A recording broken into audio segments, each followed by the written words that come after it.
প্রিয় দর্শক, মলিমাইঠা সরকারি প্রাথমিক বিদ্যালয়ের উদ্যোগে বার্ষিক ক্রীড়া সাংস্কৃতিক অনুষ্ঠানে দর্শকদের জন্য বালতিতে বল নিক্ষেপ অনুষ্ঠানটি চলতেছে।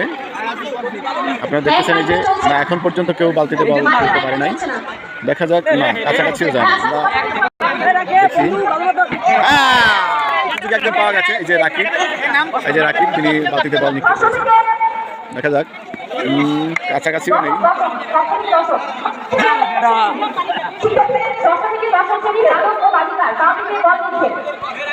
বালতিতে বল নিক্ষেপ দর্শকদের জন্য মলিমাঠা সরকারি প্রাথমিক বিদ্যালয়ের উদ্যোগে বার্ষিক ক্রীড়া সাংস্কৃতিক অনুষ্ঠানে বালতিতে বল নিক্ষেপ চলিতেছে।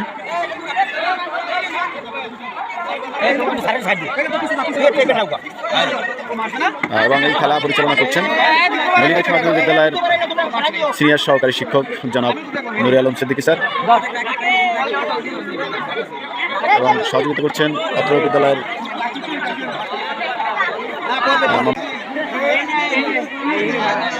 তোমার নাম কি? রাহাত। এবং আমরা দ্বিতীয় প্রতিযোগী আরেকজন পেয়ে গেছি, বালতিতে বল ফেলেছে রাহাত। আরেকজন পেয়ে গেছি, 3জন প্রতিযোগী আমরা পেয়েছি।